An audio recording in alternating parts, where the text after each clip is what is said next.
All right, we are coming to order at 5 p.m. Let's introduce ourselves for the record.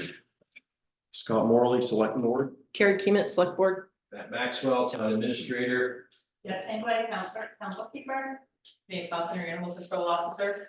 Keith Fletcher, delinquent tax collector and resident. Gary Byron, resident. We also have David Barlow, the treasurer, and Chris Roy from Newport Daily Express. Any changes or additions to the agenda tonight?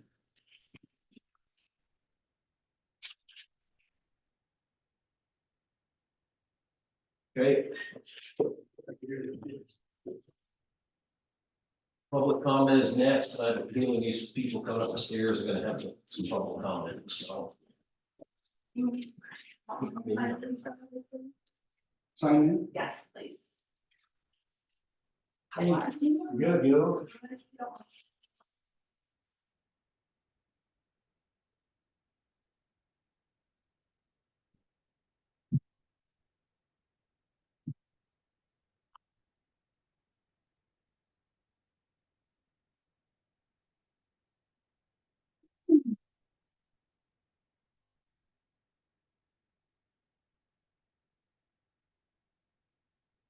Is somebody else coming up? I don't think about raining down, but Has he ran his telephone down there? He's in a wheelchair? You probably need the key for the. No. I don't No? No, it's just something. I don't know if it was him or not. um.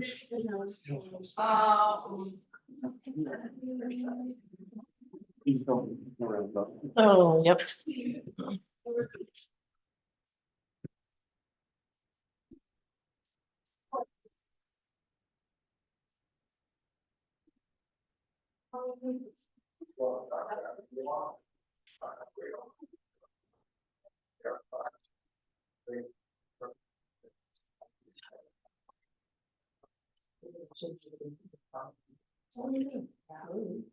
Yeah, it's not bad.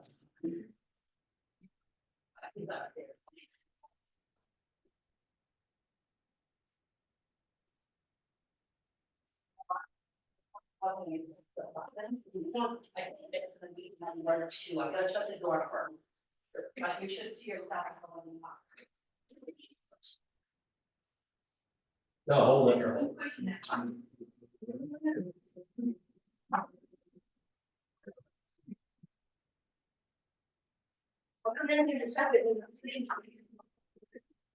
Thanks, Doug. Working. Kids didn't wear it out. No, they were just testing it for me. Elevator inspectors. I think you'll have it now. Sorry, you got it right here. Lower. Okay. Next. Wait. There's a cord you're gonna run over to. Just so you know it's there. It's important for you to roll out from my. Yeah.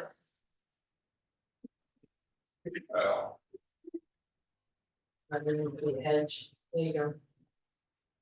And then your left a little bit. Yeah. Somebody says so.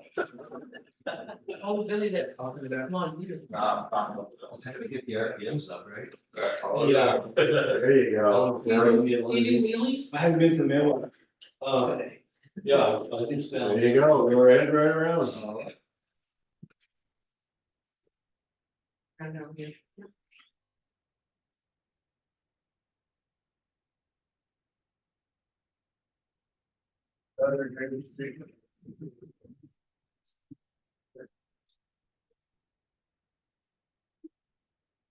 All right, yeah. There you go. All right. All right, I guess the public comment people can comment when they get here. We'll move on to East Engineering.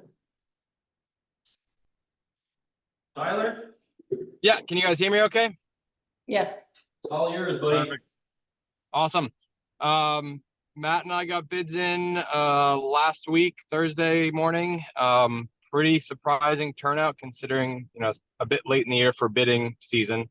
We had a spread from about $850,000. The low at Scott Goodhue. Percy was second in the mid 900s. And then there was a handful of bids at just over $1 million. I think the high bid was 1.1, maybe 1.1 and change. So pretty good spread in there. Goodhue is from Enosburg. I probably do a project or two a year with him. They're a smaller outfit. Maybe it's Scott Goodhue, his son Austin, his son Cole, and then maybe 4 or 5 other operators, truck drivers, laborers, everything else. They do a really nice job. This project's right in their wheelhouse of what they, their typical scope of work. I think it's a couple $100,000 less than what FEMA had obligated you guys. Matt, do you remember the FEMA number that you got? Was it 1.1 or maybe 1.1 and change? I think it's up to about 1.5 now. Oh, it was 1.5. Okay. Yeah. So we're well within that. It is a unit price based contract. So Scott Goodhue's base bid is 850 or so on the estimated quantities that were in the bid documents. Sometimes those quantities go a bit higher, sometimes they go a bit lower. You don't know. It's it's subsurface construction, so you don't know until you really get into the road. If it is higher, it's usually by 5% or something, 10% maybe, but not. I can't imagine we'd get past the FEMA obligated number with Scott's base bid. So I've punched up a letter of recommendation to award, listing Scott Goodhue or Goodhue Excavation as the recommendation. I included in there the bid check sheet, which basically checks to make sure they included their addendum, they had a bid security, they signed the bid, all the necessary paperwork was submitted. And then there's also a bid tabulation in there, which is a breakdown of each scope of work and pay item by contractor the whole way down. So you can kind of compare like side by side numbers to make sure there's nothing unbalanced or something way out of whack. And none of that was the case. Scott did his math correctly. He had good unit prices in there. So everything checked out. So just because obviously it's a little time sensitive, I jumped the gun a little bit and executed or filled out his contract with you guys just in case you were ready to sign it. Typically what I see towns do is they review the letter, they understand what Matt's gotten from FEMA. If they're comfortable, they make a motion to award the contract to whoever you guys choose, and then the contract can be signed by one of the select board members. Any questions so far? Kind of spit a lot at you guys there, right there. I'm good. I'm good. Okay, all right. So yeah, if you guys are ready and comfortable with everything I sent over to you for your review, you can make a motion to award, and this contract has a signature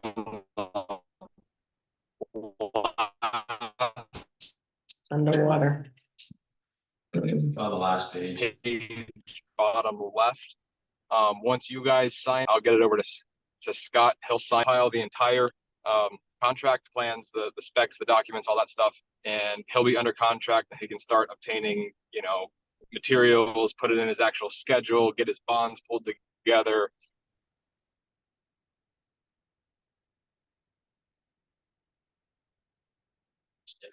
You guys gonna say, we lose him or he stopped talking? I think we lost it. So are the Band-Aids that have been done to the road all part of what comes out of FEMA? Yeah, Mhm. yeah. That was a separate FEMA thing than this. Oh. That was we did a emergency repairs. And Yep. This is permanent repairs. Mhm. So all that stuff we put in for emergency repairs, that all has to come out. Oh, yeah, yeah. They gotta put new stuff. So can we get him back? Tyler, can you hear us? Does he know he's gone? He's completely gone. Yeah. Well, I suppose I heard most of what he said. Yeah. And it sounds like he's comfortable, Yeah. works with these people. He got his recommendations Mhm. there on the first page.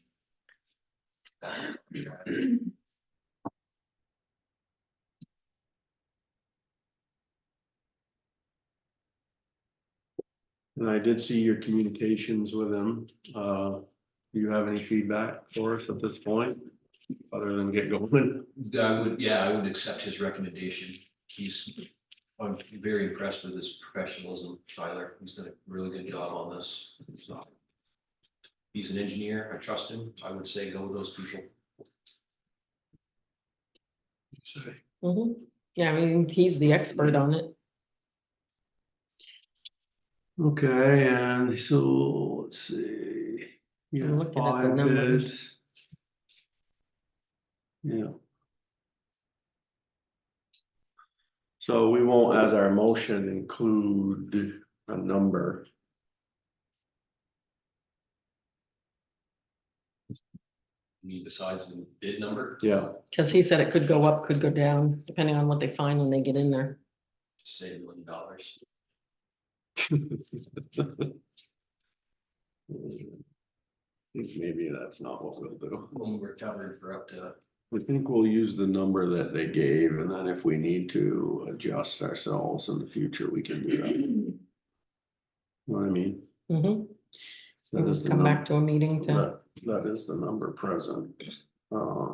And then the only other thing I was gonna ask Tyler was it's asks for a contract effective date. I'll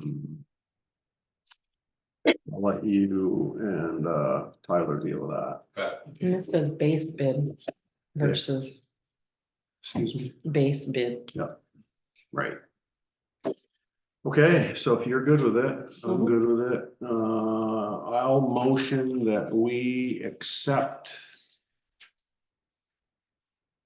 Scott Goodhue Construction for our contractor for the Coventry Station FEMA grant work. Second. All in favor? Aye. Aye. And I'll add to that motion for an amount as presented of $846,141. you see, you're supposed to sign there, Scott. Yep. Okay. All right, thank you.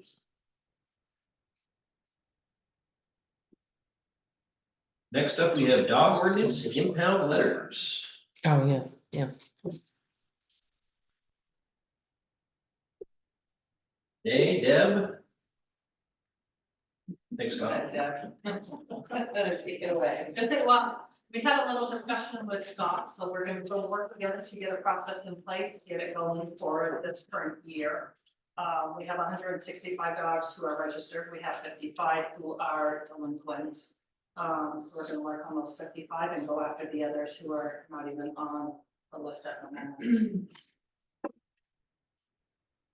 So I'd like to say thank you to both of you for all the work that you've been doing consistently on this issue. I know that you wanted us to do a better job for you in the last year, getting our ordinance a little bit more up to date. We failed you a little bit on that. So I think with what you've had to work with, you've done a really good job. You've got a lot of compliance, you've done a lot of door to door. And you've got some more that you're doing, from what I understood. What we talked about generally was that the ordinance, which is good, is time for some work, and that's a bit of a project. And so it involves us taking a look at that. One of us needs to get probably sort of appointed over to help sit with those two ladies and create a draft proposal for the rest of the board with using Matt. We had discussions around amount of fines and warning times and the mechanics of how we do it. A big part of our discussion was just around consistency on how we apply the ordinance. Kate, I'm gonna pick on you. What? I'm gonna pick on you now, Oh, what else? because I did when you were in the room. Essentially, we likened it to delinquent tax sales. You know, we want to be very, very consistent with applying an ordinance that's across the board that everybody can know and understand and is very transparent. And we do have that now, but we've got some fine tuning to do. And so we're gonna spend the next number of months reworking our ordinance with Renee and Deb, and so that everybody can get it where we think it needs to go through the ordinance process, and then January 1 is always the annual kickoff date that Deb sends, the town clerk sends out the notices to all known dog owners. So it starts annually, restarts each year. So that's our plan, but for this year, we're gonna keep on doing what we do. We're gonna try to gain cooperation the best we can without causing too much of a hoopla. And I think that's where we're at. So, thank you very much. We'll, you want to try to make that decision now? I don't know, Dan's not here, you probably won't want to do it. We have so many projects right now that it seems like it's, getting to be a lot, but that just means more work for Matt, so I'm okay with that. I'm happy to work with them. You want that one? Might as well jump in somewhere. All right, Hope I'm help, not a hinder. everybody good with that? You'll be good. Okay, so let's do that. And so you guys communicate, get yourself some, probably, the ordinance process takes a while, so the initial work of getting the draft of it, so that this table can sort of all get our heads around what that looks like, and I think you got a pretty good understanding of where we're going, and it might go back and forth a couple of times, few times, and that's fine, but probably sooner than later, meaning, within the next month for sure, we should probably get. Do I have that? Is that here? I didn't Is that see the it. ordinance here? No, I didn't see it. I thought it was, right here.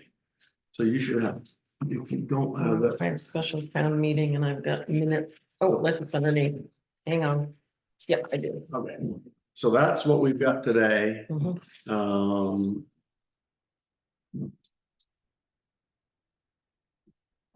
And really, there's not a lot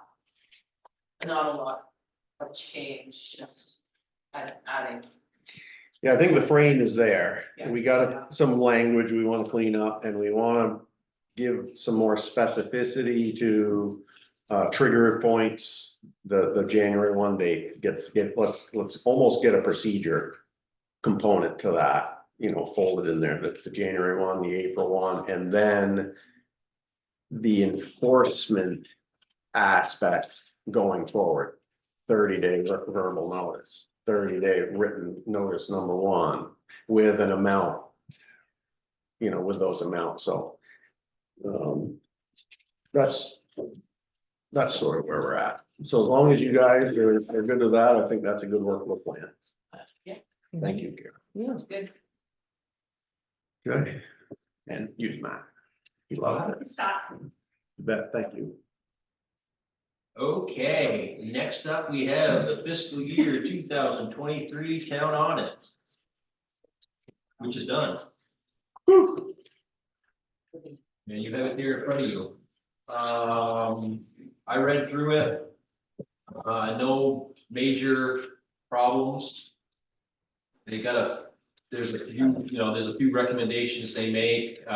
Dave probably can tell you about some of them. One of them was, they want us to have what it was, Dave, like a set of procedures in case you happen to go missing or somebody kidnaps you, so the next treasurer knows what they're doing when they get in here.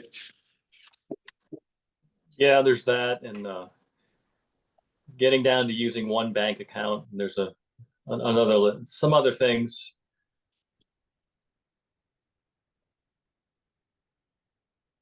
Procedural things, not financial things. Right. Yeah.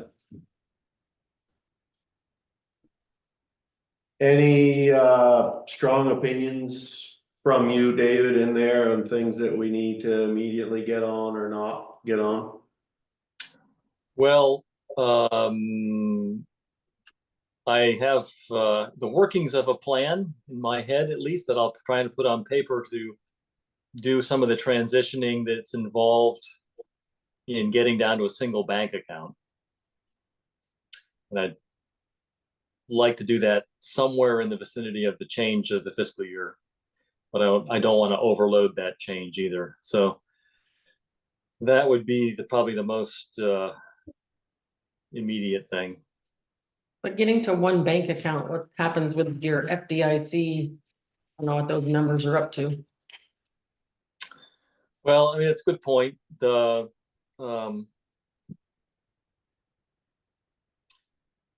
another approach to this that I've been working with John Henry Hubert, our investment advisor, about, related to us having a whole bunch of CDs, certificates of deposit.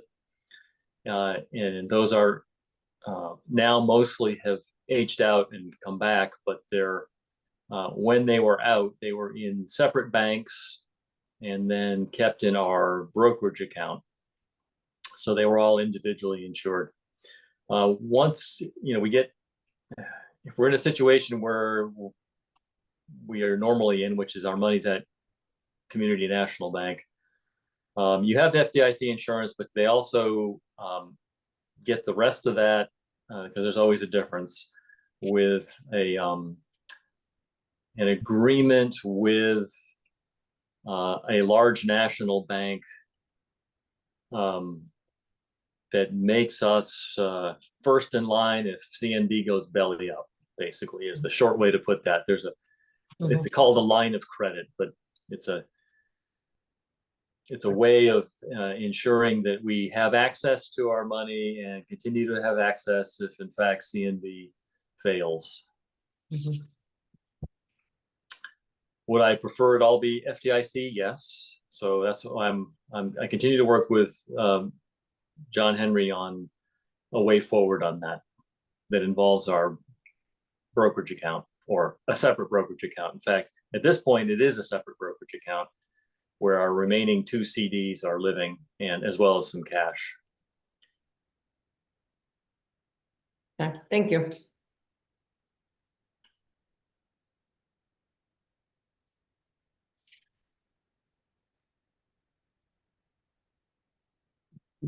Do you need a motion for accepting this? Yeah, why not? Yeah, I know it right here. It's the audit.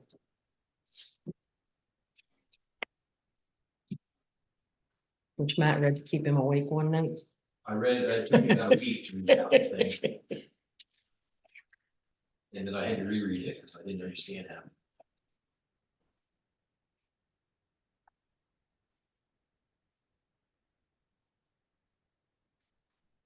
The audit suggests putting, I don't know if you heard that part, suggest putting all the money into one bank.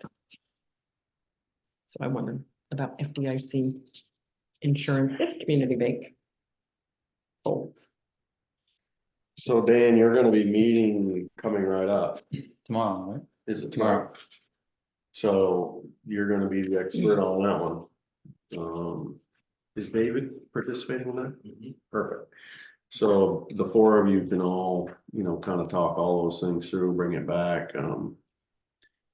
We're not gonna, this isn't gonna change at this point. This is a completed document. There's nothing that's staring us in the face, hollering that we're doing anything horrible. So I think for now, we accept the work that Sullivan has done and digest it over the next month, listen to David's recommendations, see what happens in the meeting of you 4 and have a better discussion when you're educated on it. Yeah. Educate us. So I'd motion for the town to accept the financial audit of Sullivan Powers and Company. Second? All in favor? Hi. Aye. You're good. Thanks, Dave. Thank you, David. Thank you. Dave. Okay, next up we have Hancock Hill, gravel pit and grass field. So one of our residents let us know a couple weeks ago that there was some farming being done on some town land on Hancock Hill. We brought up the deed for that, and according to the deed, they sort of can do that on Hancock Hill, I guess. It's not an ideal situation, and it's probably something that the town should try to fix. One, either the nice way or maybe the not nice way, but you've got the deed there in front of you. The resident Gary Byron's here. He can probably talk a little bit about it. And then the next step would be up to you. Because the way this reads, it assigns them the right to use it. But But they're not using They're it. renting it, yeah. Yeah, They're they're not. not using it for their farming Right. operation anymore. They're renting it to another farming operation. Mhm. So Commercial farmer. so they're basically, they're making money off town-owned land. Mhm. Which is a violation, would it be not?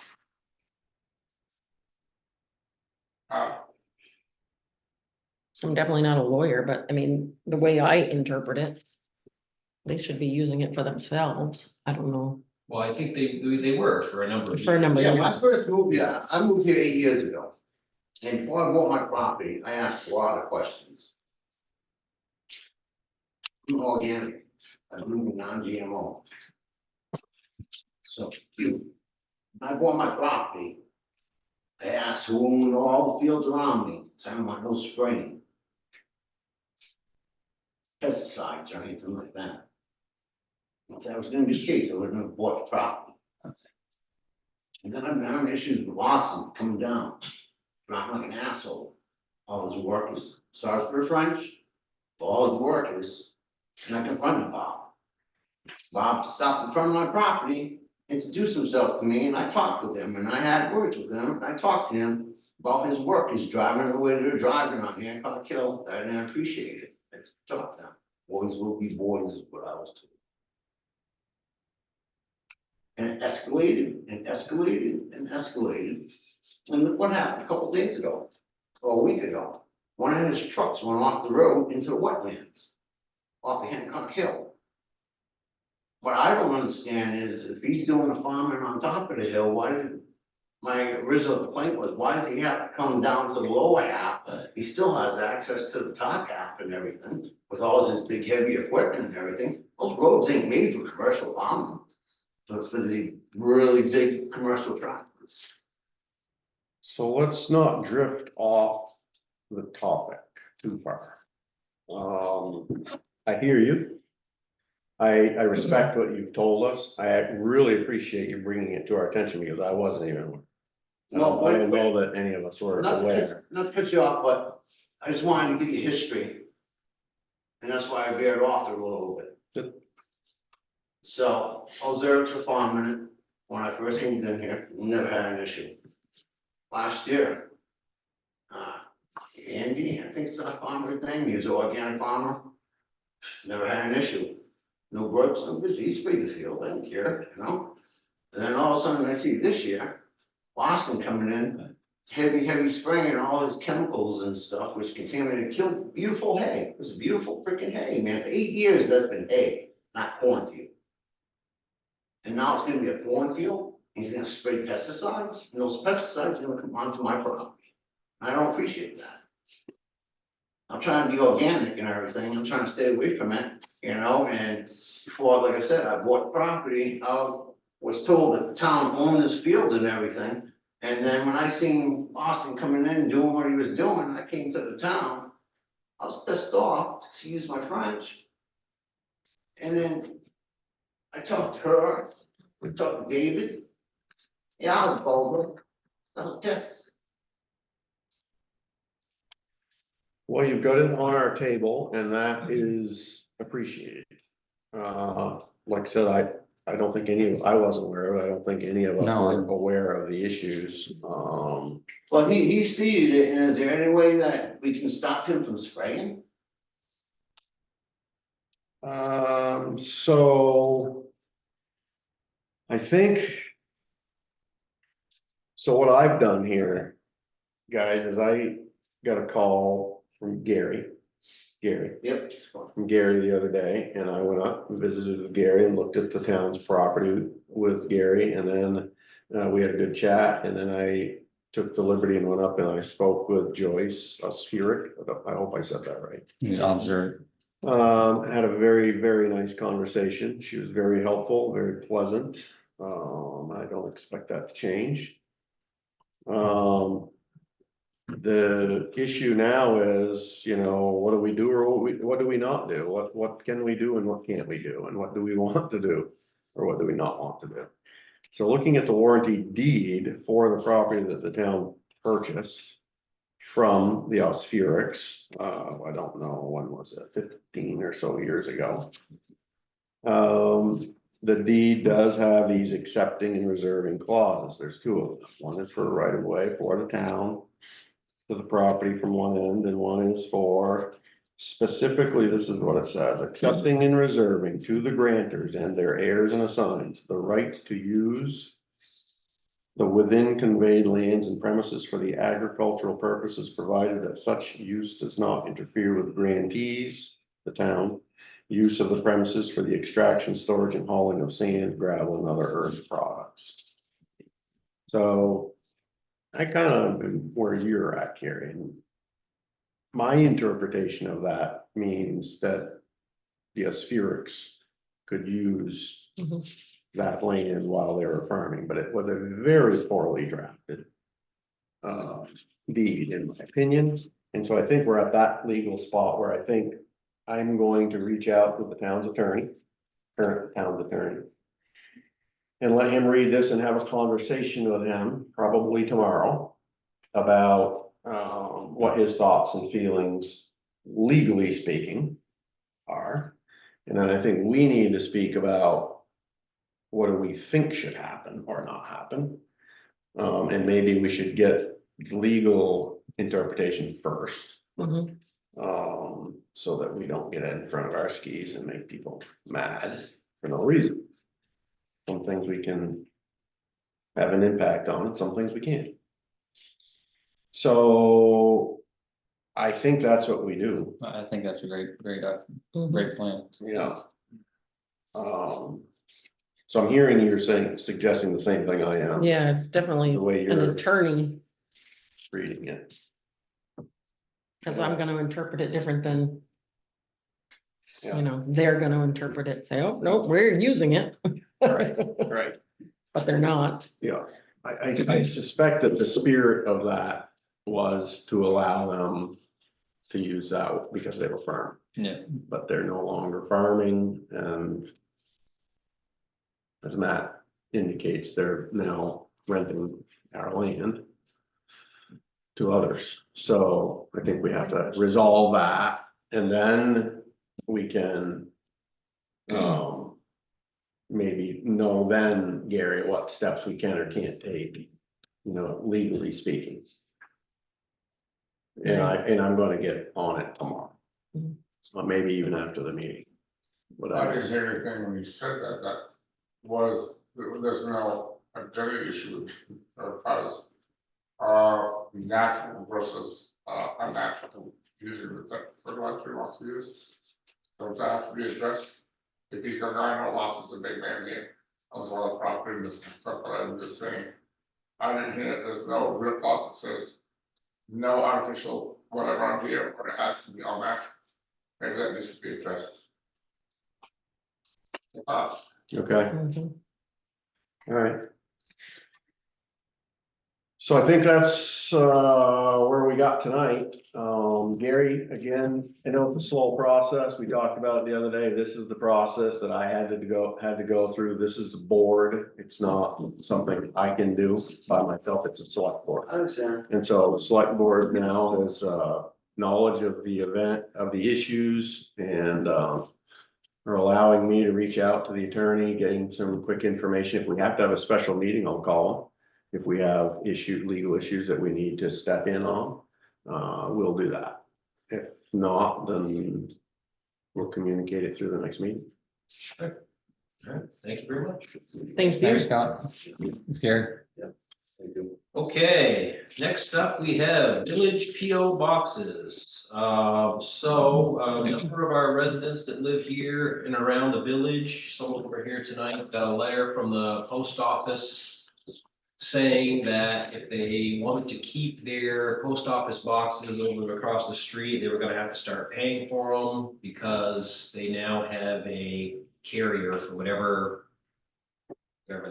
these people live, they've got somebody that's gonna deliver mail to their houses now. So the post office sent them a letter saying that, you can keep your post office box, but you gotta pay for it. Whereas before, they always got it free because there was no service over there. And there's some of them here tonight, maybe you guys wanna say something? I do. I've lived here since 1993. This is the first time I've been here. Well, anyway. On our road here, it comes down, it goes around to the school here. They want us to either put mailboxes up or pay for the post office box over there. And it's always been free since I've been here. And we'll have to deal with, if we want to put up a post up mailbox, we gotta deal with Irisburg. Because that's gonna be Irisburg delivering our mail. We live in Coventry, and we're in the city limits. And I looked up the law and it says if you guys pass the law, ordinance, then it stays the same. And I talked to the people at the post office, I've called the people. They said, well, if there's an ordinance, then it'll stay the same. So I'm just asking, what to stay the same. And I don't want to put up a mailbox. And I don't want to pay, people get their mail for free. That's one of your rights in this country. And I know on my hill, there's 3 accidents there last year, bad ones. Because people start going up over the hill, drag racing just about, and that's just where they're gonna be delivering mail. And you can't see them until you come over the knoll. And that's another reason not to have them. And I've been to different towns. I've drove to Orleans, back to Newport. There's no mailboxes in the town, in the city, in the town limits. Everybody gets their mail either delivered right to their house with a box, or they have a post office. And there's no mailboxes in this town that I know of. So we want possibly 25 mailboxes going up in town, where the plow truck driver's gotta go around them. It's gonna take away, the town's starting to look nice. And a bunch of mailboxes, who knows what they're gonna look like. Maybe mine won't be that nice. But it's just gonna take away from the town. And the post office is probably like DirecTV too. They're gonna say, well, we'll do this. And then later, once they're in, the foot's in the door, then they're gonna want everybody to get a mailbox. Because they make money on it's all about money. They make money on every bit, on every box they sell. They can care less about us. It's money. And so I look at it, and I looked at the law, and you guys can pass the town ordinance. And there's no mailboxes in town. And I asked I talked to, not to these people, but to a couple of people. They said, well, we get an ordinance, and they said, you're all set. That was their attitude. So I'm asking, and we got a few people here, but I've talked to a lot of people, and I asked if you want to get names or anything. I can get a name off of every person, it's probably 25, 30 homes where there's gonna be these mailboxes. And so that's about what I got to say. I missed your name, Charlie Diamond, I live right up the road here, Charlie. Hi, Scott Smith. I've been here since 1958. How's you? In box 14 told me I had to upgrade to 63. What is the price? Because my water unit went from, as we all know, $20 every whatever to 175. What does the post office box gonna run me? I can answer that. It's gonna be $84 a year. It was 100 and something, but they took it down because everybody was complaining. But once they get their foot in the door, it's like anything else, it's gonna go up, and up. So you can stop. Most places pay $50, $60 every 3 months or so for a box, if you have to buy one. But we don't have to buy one because we live in the city. And, it's been like this forever. And, this is the first step of fighting it. I don't know how far I gotta go or what I gotta do, but it makes sense. And all they're doing is putting a hurting on us people so they can make some money. And that's exactly what it is. All right, anybody else? You put up boxes and your responsibility to maintain around them, shovel them out and everything. I live on Route 5, I can't get out of my driveway. You know, I gotta go out and shovel a mailbox and on the side of the road, this will get plowed over, will get run over, will get snowed. Same with me. I don't, And I read up on the law on this too. If a snow knocks over your mailbox, it's your fault, but if a plow truck hits it, the town's gonna replace it. So you're gonna have 25 of them, that's targets out there for no reason. And, the plow truck hits them, they're gonna replace them. I looked up the law, you can look it up if you want. Our guys are good at replacing. We replace them every year. That's what we do. another point, I don't know if you made it, here's mine. I will in a minute. You go to a trailer park and they have all the boxes right there with the trailers. He suggested something like that down somewhere in town. As opposed, you know, and I mean, to me, here's another thing. Not that I go to the post office all the time, but small town post office, like the social meet and greet, you get to talk about town stuff. You take away that, we have, if you go to the diner, I can't afford to use the diner, to be honest, but you know. I don't know. Yeah, we lose and they gain some money. And we lose a lot of what we had. So I don't know where these two are on this. My mind was pretty much made up before tonight that I'm opposed to the ordinance. For a whole bunch of reasons. Everybody, everywhere else in town has to have a mailbox. Or we have to go to whatever post office serves us and get and rent a PO box. That's what we have to do. That's not true. Everybody in town gets a free mailbox. Okay. Everybody. Wait. No. Town, you're talking about Not that the city. you're talking about the village, which The village. actually isn't even a village. Okay, if you really want to get technical on that stuff, it's really not even a village. Then why are we getting free mail right now? Well, because somebody made that decision sometime That's right. in the past. Somebody had. And so from everything that I hear, that post office is gonna be gone anyway. Is that not true? I have no idea. That was one of the questions I had. Yeah. You know. I don't know if that's why they're doing this, because it's, Well, I It's think not. Well, I do this before. So. because you're gonna have to get a mailbox. Well, that was mine. If the post office goes away, it's the same choice. They're gonna give you rural carrier, right, which is what they've just done on that stretch. They've said, we've got a rural carrier that's going through your street.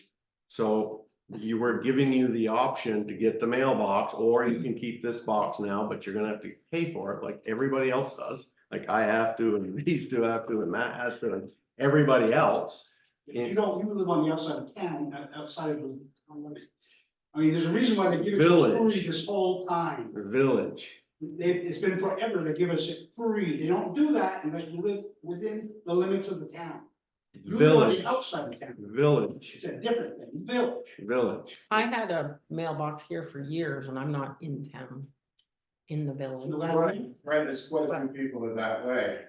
But I just looked at the law on it, and the law says that Mhm. if you live within the town limits like this, they have to provide you with a free box. So you're mixing the words up and I don't want people to hear it wrong. You keep using the word town and I'm not trying to give you a hard time. What is it? If it ain't town, it's Coventry. The area that you're talking about, right, is considered Coventry Village. Okay, I live in the town of Coventry on Right. Webster. Dan lives on the Webster Road. Where do you live? 14. 14. She lives in the town. Okay, so let's use the same language. It's the village that we're talking. Village, the city of Coventry. My query is, how many if they want to get rid of the post office boxes unless you pay, how many users does it take to pay to keep the post office?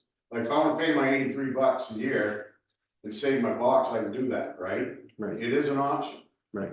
So is there gonna be people going away from the boxes, getting their rural carrier mail delivered, and then the price exponentially goes up for the lack of, or would there be as many people that stay in there that would pay? We don't know. Yeah, I mean, this is a federal post So, office it's- issue. This isn't a town issue. Is it a forced It is issue? privately run. Is It's this a not. forced issue? I mean, does the post office have to go? Does the boxes over there have to go in order to meet requirements?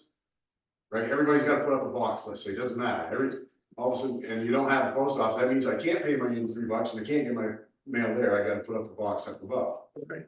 So, is it 100% get rid of the post office, or you can have both? I mean, You're asking the wrong group of people. How would we know that? That's a post. I don't know, if the decision is trying to be made whether we're gonna pay for the boxes to be rural carrier, it seemed like somebody would be aware of whether they wanna do away with that post office and just become a total rural carrier. Am I right or wrong? So I didn't get the letter. You guys got the letter, right? You got a letter from them. And I'm sure it had contact information on there, so that whoever it is that sent you the letter is the person that you would want to communicate with. Yeah. Okay, well, but since we're here in the community discussing, I thought we discussed it in the community, I thought that was kind of what the meeting was like. Well, part of it, it's not just all of it. It's just a query. Yeah, If I I think, want to pay my $83, I can save my box over there. I can save my box over there and pay my $83 a year. yeah, So you already pay $83 a year? It's free, I'm not it's paying free. anything. It's gonna be. So we live in the town, in the city of Columbia. I don't care about city or town or anything else, I'm just trying to figure out, am I being forced to give rid of my It's box? gonna be free, right? village. I don't care, it's free for a reason, you can't dance around that, it's free because it's a town, whatever, it's a city. No, you're saying all the city, like Newport pays for a box, right? Barton pays for boxes? Do these other No. municipalities pay for their boxes at the post office? Of course not. Okay, So so, why do we have? That's All you not, gotta do is put an ordinance. that's and you don't wanna not do it. what he just said. He was asking if I heard it right, what was your question? is it mandatory that we keep or disregard the post office? I mean,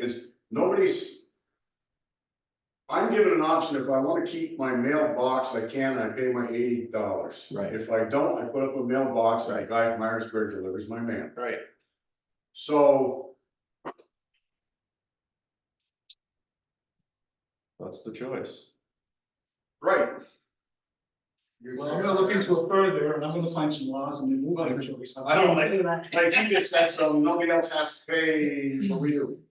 Yeah, and I'm gonna put it in the paper, it's gonna make you guys look bad, because, yeah, because they're just dancing around it, when it's a simple. They don't know, they haven't got the full information. But it isn't like, a federal postal authority showed up and said, this will be closed due to the lack of income and money that we can make, and this is a federal thing, so it's done. It's not like that. And you go, okay, and then what's my options? They put up a box, so I put up a box, I got no options, that's my option.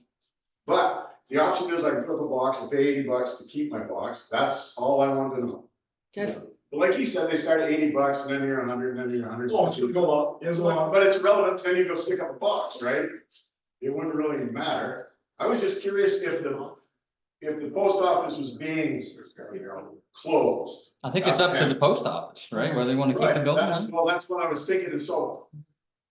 My question is, why we have a meeting, whether we wanna pay for boxes and put up boxes and all this stuff is still being closed, why is it? If they That's pass the the big ordinance, dilemma, if they pass the ordinance, if it's we're working gonna the put way the it works. mailboxes, then we can all, the whole people here go and get their mailboxes free, like it's always been since I've been here. And, so, but they don't wanna pass that ordinance, so. They're not for us, they're for the post office. If you have your road post office, just put a bunch of letters, PO boxes, they're gonna make some. It's not us getting rid of the post office, it's totally, the federal post office system deals with the post The office. past ordinance, so. Right.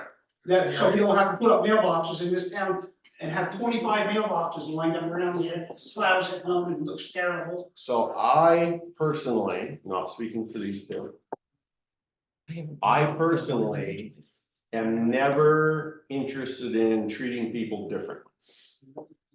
And so if you're asking the town of Coventry Select Board to write an ordinance effectively taking away some of your property rights by not allowing you or people after you that live there that may have a different idea, that want to have a post office box and not allowing them to do that, that's a property right issue. I'm not ever for that. And I'm not for treating you differently because you live on one street and another person differently because they live on another That's street. what you're doing, because they get. No. Right down here, he's gonna be free every whole half of town. That's the post office's decision. You're asking the town's select board to treat you differently than I'm treated on my road and they're treated on their roads and the vast majority of the people in the town. That's what it says on this paper. It says if there's a town ordinance, it'll stay the same. And that's It why, don't say that for you, up or down, or down the road. It says it for here.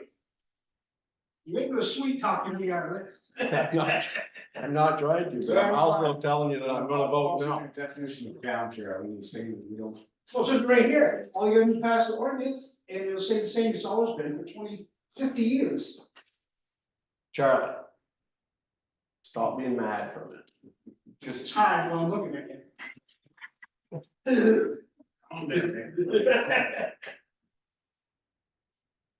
that was a little rude.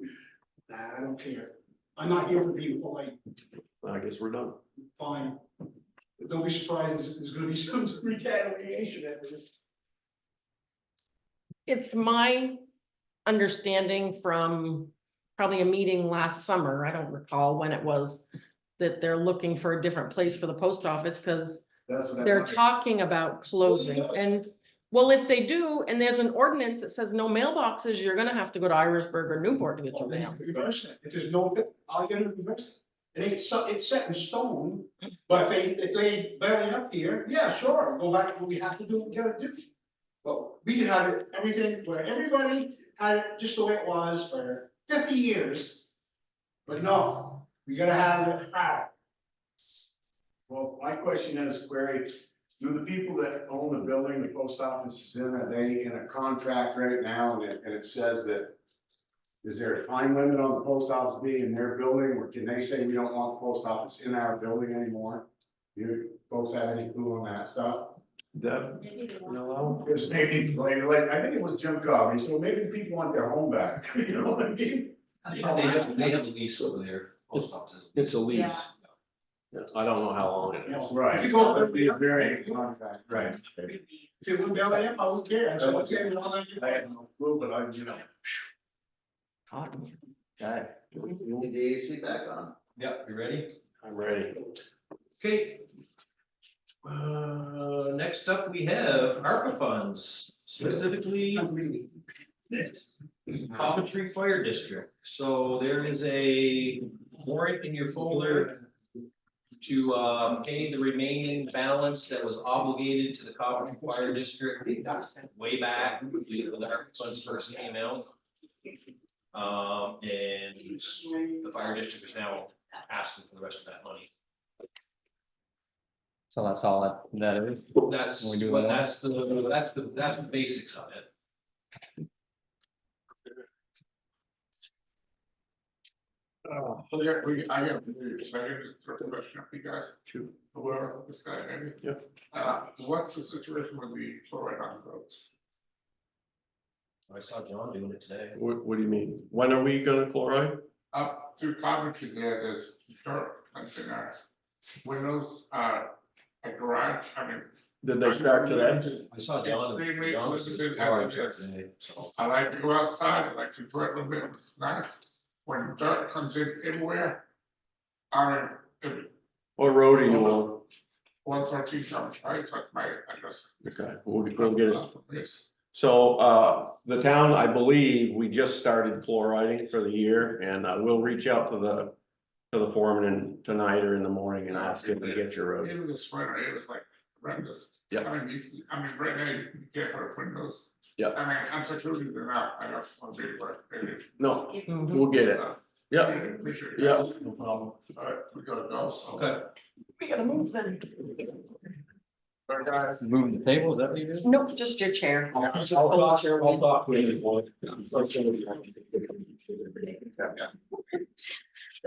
Whoa, whoops. And. Got heated again. All right. I'll put it up right there. You're going down the stairs, are Oh,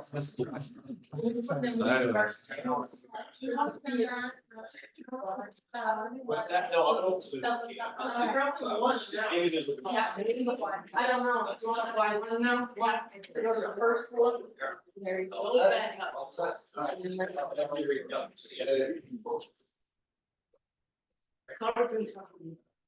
Hey, You're supposed to be here. Cabinetry on the roof this spring, I appreciate it too, man.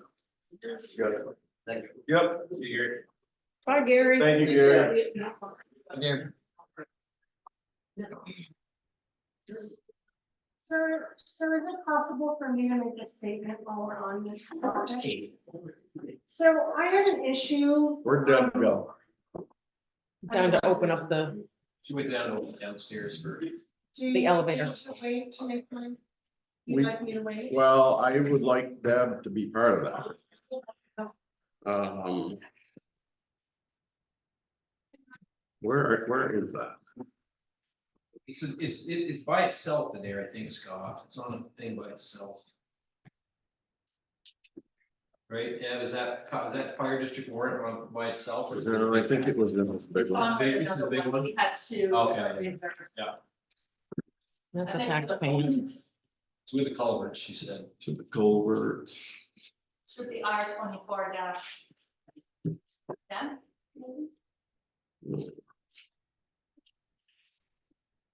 Okay.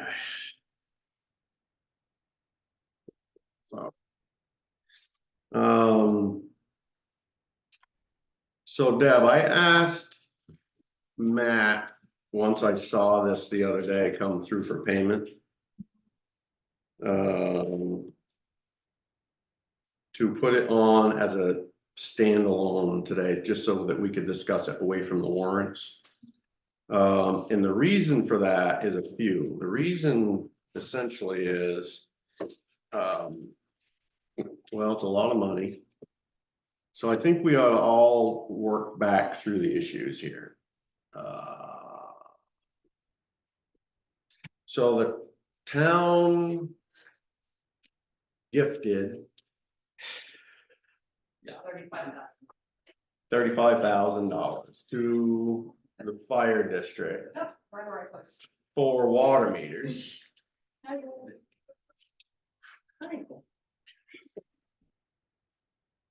For water meters, right? Yeah. Okay, And installation. and installation, okay, so. The invoice that we got to pay that.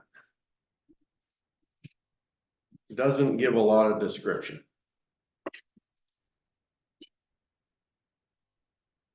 And so. It's Fed money. I like a lot of description on Fed money. So personally speaking, I would say, I would love to see, I think we should see. What bills. You know, what water, whoever sold, whatever it is, the labor, who did install them? Pedro installed them, so what's he do? Send a bill to the water department for his time? He'll be doing that probably at the end of the project. He hasn't submitted his time as of yet for the ones that he does have completed. This project started last year. It was the hope that it was supposed to be completed last year. But then Pedro ended up starting a new job. So that sort of caused a little bit of interference as far as when he was able to get up and actually start running with this project. So now it's starting to run over into spring right now. Our remaining properties that have not been metered are in the process of going to be metered. So is that money reimbursed money or is it money up front? Probably it depends on whichever way you folks want to do it. Like, just as an example, I know East Callis Fire District, we're going through an improvement down there on their end. East Callis went and gave their fire district $60,000 check that we just have in the bank account that they're going to use for their infrastructure, and they're perfectly okay with that. It's just the county, there's components of other entities within their town, giving them money to help with projects that they're trying to. So I would, you know, I get kind of cautious of that. I've seen some other towns get in some trouble here with auditing, with, especially when you start dealing with federal money. So I would think that we would want to be doing that on a reimbursable, that we would see, you know, whatever, a bill for 20 water meters for X number of dollars, and even if we paid the bill, however that would work, so that we're not just sending the money over and then potentially somebody using it for something else, we might have to answer some questions on that in a future proceeding, and I'm not gonna want to do that. So that's where I started, because this isn't showing me that. This is just showing an invoice to us for the remaining balance, I guess, right? Yeah, because the total was 35, 4,000 is contracted for Pedro for his installation, which leaves 31,000 for all the different meter costs and parts. Right. So it would be good business. I think it would be the best business for us to see that. So, you know, if Pedro's got a contract, send us the contract, and, you know, obviously he must have, is there qualifications for that? He must have them. That's probably not for us to determine, but, okay, you had some questions I didn't really know. Well, I do, because Be interested. I know the town of Coventry is a municipality. And you are the governing body, you're a body of 3 people. We have an annual meeting, we have an audit, we have a budget.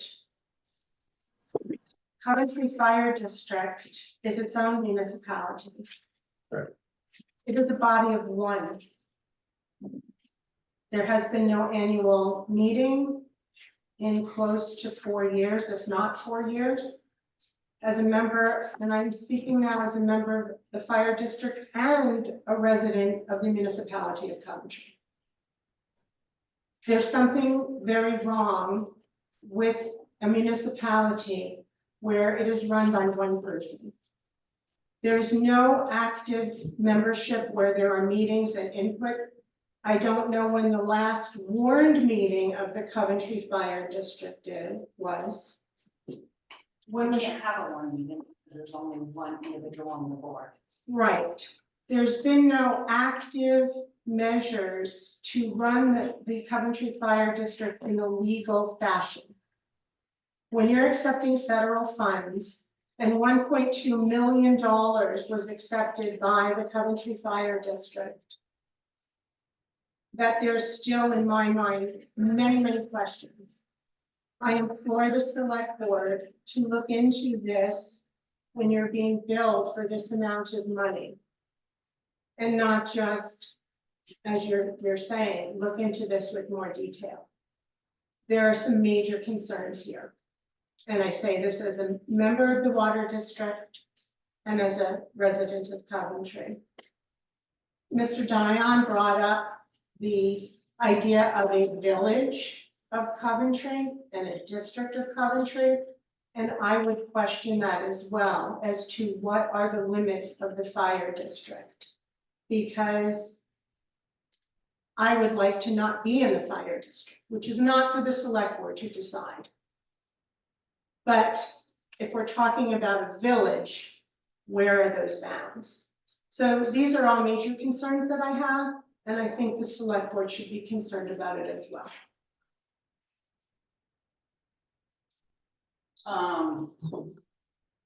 Not sure if I should really say this on the fire district because I'm not actually a prudential committee, but just to know. Per legal guidance, Dom is within jurisdiction, for anything that was approved prior to the other person left the board to be able to continue through. And to allow the fire district to provide water to the residents or members on that water district. They just can't go ahead and stop water because then you're gonna have all your members here without water. One. Two, his goal was to, be able to provide completed audits, which we have 2 completed audits. And once those are completed, then Don has been looking into how he can actually go ahead and establish an annual meeting. So He when wanted to was make the sure last reports annual were meeting? done. When What's was, that? when was the last annual meeting? of the Finance You Department? probably know that because you were on the board at that time, I think, when it was the last. So that would be 4 years ago. But because of the turnover within the board, I mean, it's not really anybody's problem. It's just the circumstance of what it has been. But the requirements of the municipality are to have an annual meeting and an annual budget that the members vote upon. Yeah, correct. And that has not happened in 4 years. No, because it hasn't been that capability. But you had a prudential committee up until October. But it was their goal to go ahead and have audits and everything done so that when they had the annual meeting, you folks would have questions. They would have the means and the information for you to be able to answer those questions. So they were waiting for the audits. The audits are now completed. But to run a municipality, there is required to have an annual meeting and a budget that the members can vote on. And again, you know, there's nobody here from the fire district to represent. So all I'm doing is using this as a forum, since now we're getting meters at a cost that will be passed on to the district when we have not had a budget or an annual meeting in over 4 years. That's all. That's really what I'm trying to convey to the board, is that this was an opportunity for me to bring this to the attention of the select board. But the meters are being paid through the ARPA fund and that's the 35,000 free money, so that's not a cost.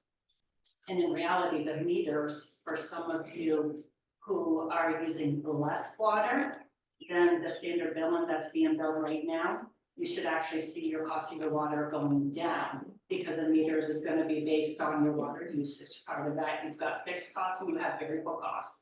That's going to go into the calculation as far as when you're on the meter system. And if you use less water, then your quarterly water bill will actually go down, and it's going to proportionate the water out to its members, the ones who are using it all the time, whether they're watering their gardens, they're outside every day doing, washing their vehicles, you know, feeding their animals, whatever. Those who are using the water more, they're gonna see their water bills probably increase. The ones who are not using as much is gonna end up seeing a decrease, but it's gonna be all based on the water usage and the fixed and variable costs for the prior 6 months period. I'm not as worried about cost as I am about procedure. And the procedure is not been adhered to. So what's the plan? So it's been just on since October? So we're talking 6 months? So what's the plan? The plan was the 2 completed audits, No, which, what's the plan to get Prudential Committee? well, that was to have the 2 completed audits done. Once that's done, then to go ahead, because he did, the attorney did tell him within statute, he can still go ahead and call for an annual meeting. Hopefully to have the members come, with the members there, then be able to go ahead and get some other members onto the board to have a full functioning board. All right. It's weird because I look at East Callis, they actually have a prudential committee of 5 people. And all 5 people are on that board. And here we have Coventry, that's supposed to be 3. There's been a lot of turmoil within the fire district. There's been a lot of friction, which is causing some issues with people wanting to get onto the board. So it's just the dynamics. I mean, like I said, I can look at East Callis and you know that fully functioning. So when is the annual meeting being proposed? Is there a proposal? We just barely received the 2 completed audits. Those are just drafts right now, so Don has to go through and review those, and then he'll get back in contact with the auditor. I think Mylene's downstairs cleaning. Good, Matthew, she's okay. Yeah. So once he's gone through, review them, he's gonna speak with the auditor to go so that he has a full understanding of everything that's located in the audits. Then he will go ahead and he will proceed with that. So, But he had, Don, he's military. He has his different steps that he's been working on to try to complete, which he has actually been completed in Excel and getting those completed. This is just one of the other steps that's going to be on the list. for him. All I will say is this, we've had 4 years without an annual meeting, without a budget voted on by our members. And you've had 4 If years. that has happened in the town of Coventry as a municipality, every person in this town will be in an uproar. And this continues. It's been more than 6 months. I mean, we're in May. That was October.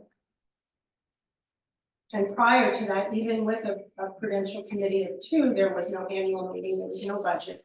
None of this has been voted on by our members. The audit, we started that process towards the end of 2022. And we're just letting them know. That's just what the normal thing is, look at what our town audit is. How long it took for our town audits to get. But we still had meetings and we still voted on budgets annually and members were informed of the financial situation of the district. It has not happened in over 4 years. I can hear you both. We didn't have any members coming to any of the meetings when we were having meetings like this.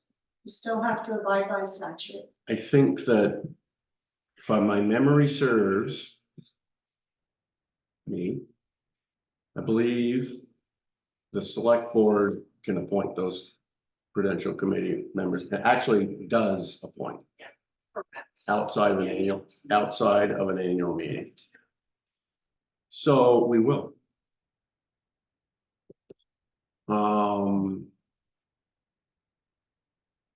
Remembering back the last time I was here, guys, what happens is the fire district has a prudential committee, which is just like us for all of those matters. Its own municipality case, right? Three, Yeah. governing board of 3, just like us. So they can be down 1 and we can still do business. But if you're down to 1, you functionally can't do business. It's against every rule written. And so, to just talk through this civilly, that's the reality of it. In hindsight, always easy. I would have hoped in hindsight that the fire district losing that member would have immediately come to us and said, I need help. We haven't had any contact. We haven't had any discussion.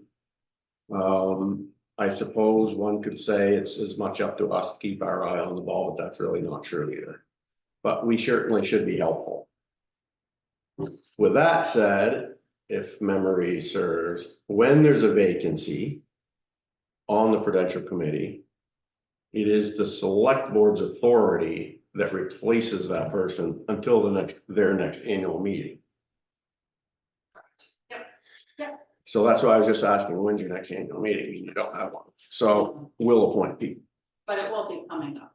And Yeah. the one member in particular who had to come off, she technically would still have been on there, but because of personal health reasons. Yeah, I get it. remember, They had to be. I remember, but it's just business. It's just business. It's 6 months and, I'm kind of going back to our conversation earlier today. It's like, business is business. We all have responsibilities here, even if we don't always agree. We certainly should be talking about it. This is why we do these things. We have meetings and Now that the audits have been received. All right, so, I'm gonna be talking with our town attorney anyway tomorrow. I'm going to let him know to pull our reins back on that or not. And then I'll provide some feedback on that and we'll probably do whatever we gotta do. I think, almost think last time we put an announcement out. Sent a letter to all of the rate users. Is How did that- we do that? Yeah. Didn't we do that last time? I think. You have to be a Some of you member? do that, To be on their board, you have to be a member of the fire district. correct? Yeah. Yeah. You have to live within the district. District. Within the boundary of that particular district. Because So, you can either do that, or one member of the selected board can be placed onto that board. Because I think you're gonna have a hard time trying to find a member of the fire district because of some individuals within the fire district. Go ahead, David. Yeah, just to swerve back to the original. point for our thing, that actually came about through my prompting because of ARPA rules and a review I had with the VLCT accountant who deals only with ARPA money.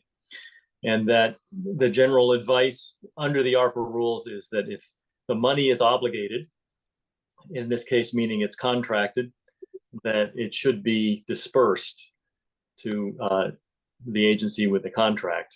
So that's why this is here in front of you at the moment. Doesn't mean you have to do it, just following the guidance for ARPA, that was the process. okay. Thanks, Dave. So it's a little different than the reimbursable rules we're normally subjected to with FEMA money. Different set of rules. Different guidelines. And I guess the deadline ultimately is all ARPA money has to be spent by December 31st, 2026.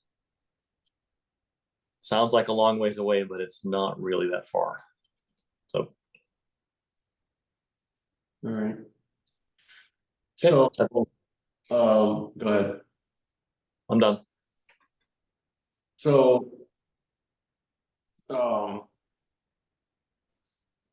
wouldn't it be better to just have a prudential committee? If you want, honestly, in my opinion, that's probably gonna be the easiest way. Well, it's the legal way.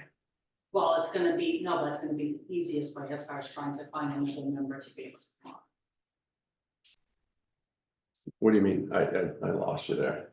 You mean as far as one of you coming on, joining the prudential committee? Well, that'd be option B. I mean, option Oh, A what were is, you referring to? I thought that's what you were. well, I mean, all of these things, they start playing at your mind, right? So it's the town is giving money to a non-governing body now that potentially couldn't legally transact it. Well, that transaction actually occurred prior to when there was 2 members on the board. And per legal guidance, anything that was transaction while there's 2 members on the board, anything in motion is allowed to stay in motion and to complete in motion.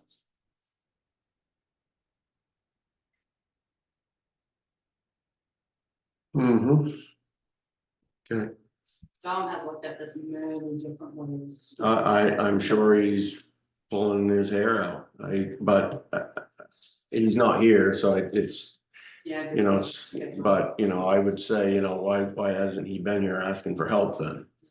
You know, that this board is here to help. If option B, we could have had one of us on there and there wouldn't be an issue, right? I think if it was a brand new facility, I think you'd probably be seeing a different reaction.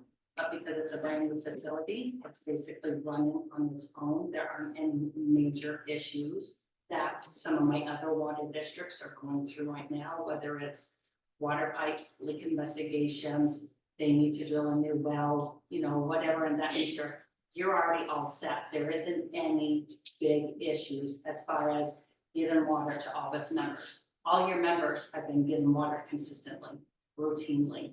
There's been no interruption with that. But in 6 months, and, you know, Oh, no, not to belabor it, but absolutely. in the last 6 months, there's been stuff that's happened that's new. Right? No, it's been all routine. No, but to be honest with you, it's been all normal routine expenses. Right.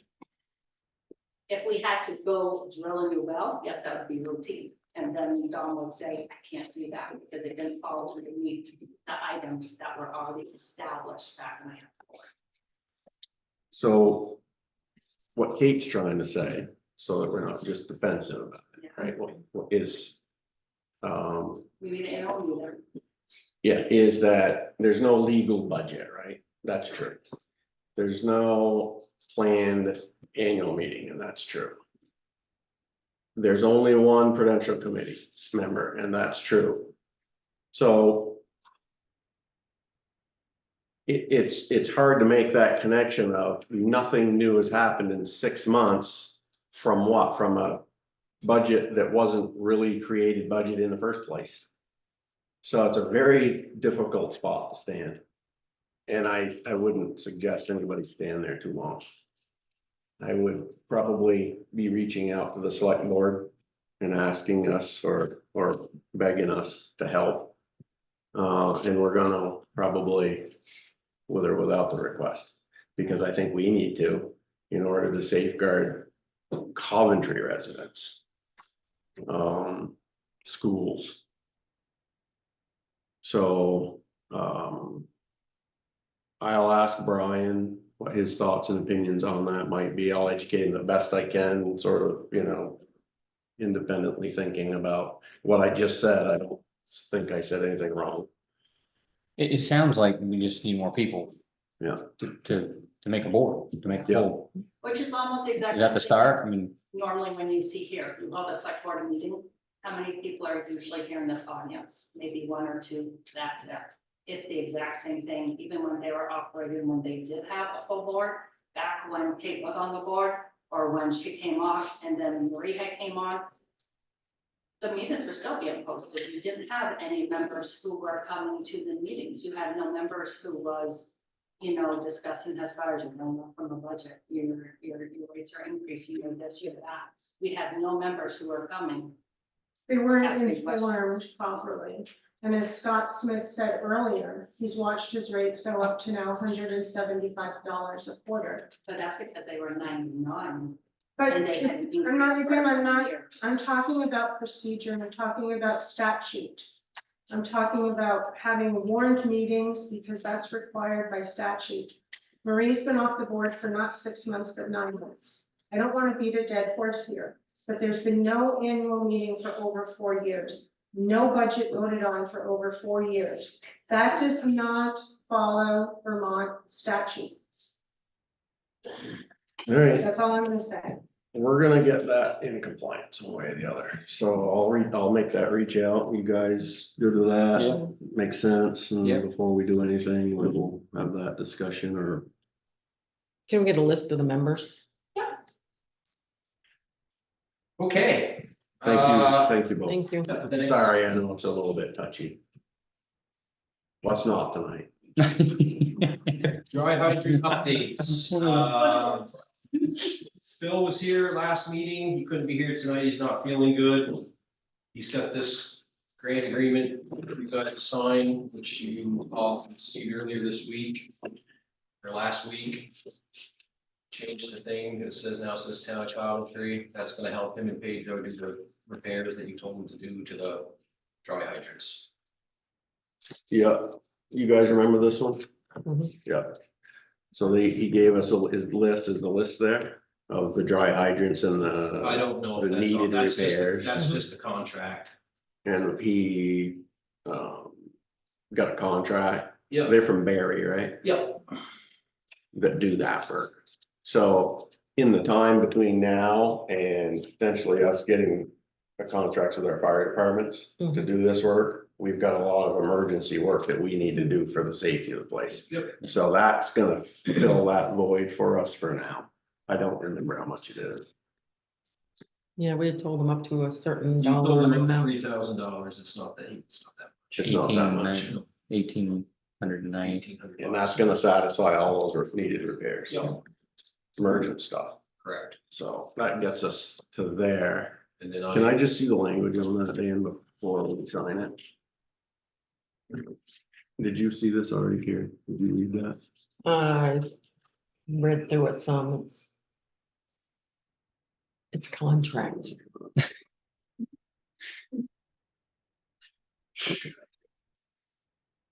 This originally said between this group and the Coventry Volunteer Fire Department. Oh, yeah. So Matt pushed back on that. Mhm. I'm We sure. don't have a volunteer fire department. There's no such thing. He's like that. Is he the volunteer fire department? He's it. All right, so,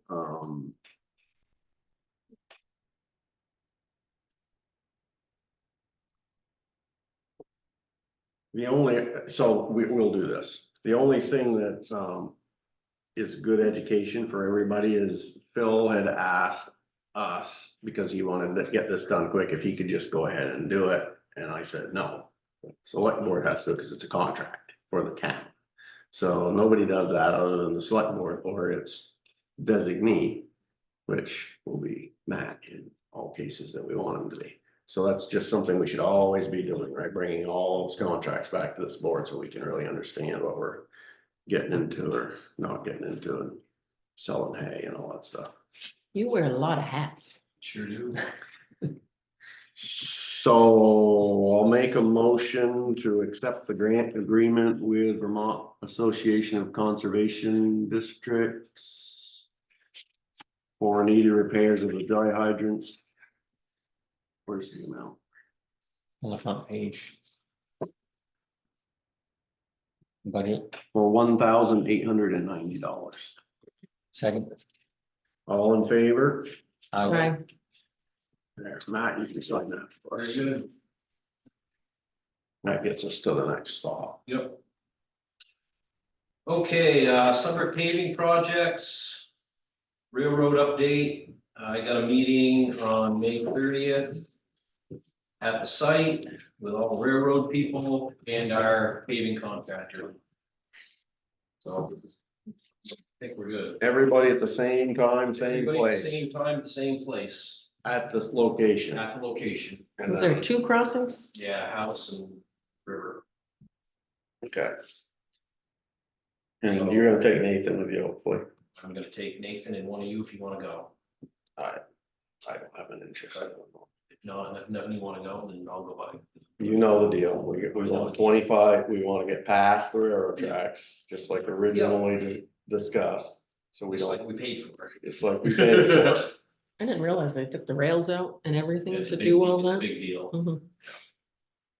Yep. Okay, Thank you for doing all that work, man. what's that? The audience would like to know, we've got public comments or. They're going next under the business, don't worry. Oh, okay. Figured out. He's got you. Dang, I know some of them just to get on now. So they want to take through the public comments now. No, they're gonna go under other business. Other public comments is over. Okay, go ahead. Well, hi, everyone. Good job. First of all, thanks for having us, this evening. I reached out to Matt earlier, let kind of give him a heads up that we were coming down. So we're kind of a group here that's representing kind of some of the Coventry citizens over on the Belsky and River Roads and that whole area over there. We've kind of established a neighborhood watch / support group with each other because of the comings and goings at the property at 218. The Belsky Works all the way at the end of the street. They had the house fire last year. And it's kind of been one issue after another. I mean, do you want to read your statement or do you want me to just kind of? It doesn't matter. Ad lib it. Either way. So, you know, You want the statements you want to know? no, I think I'm good. So we've been dealing with issues with this property for, God, what? At least 2 years alone. Yeah, a long, long time. And it's just been, you know, kind of 2 years.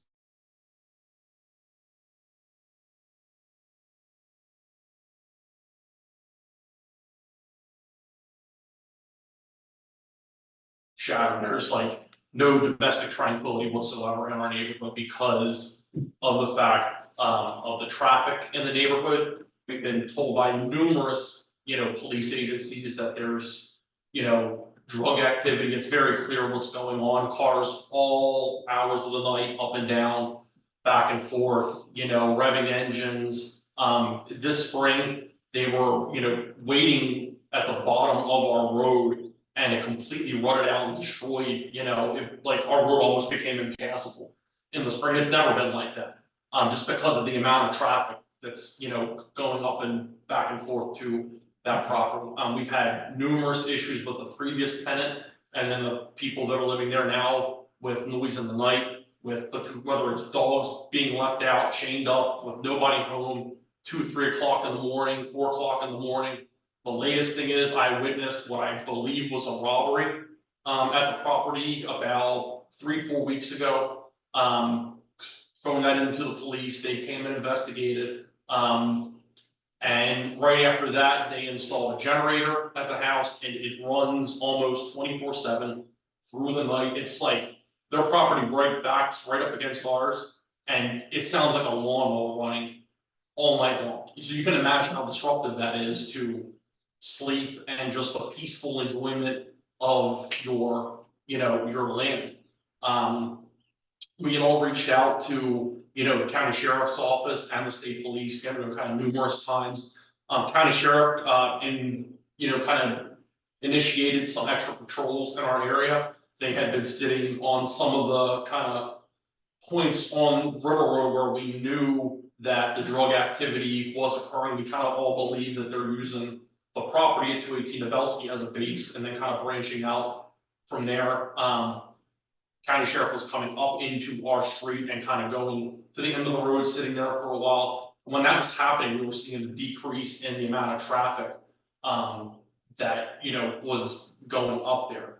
So, kind of all of that. We've also had issues with, vehicles just kind of stopped in the middle of the road and, the people are clearly using substances and they won't move.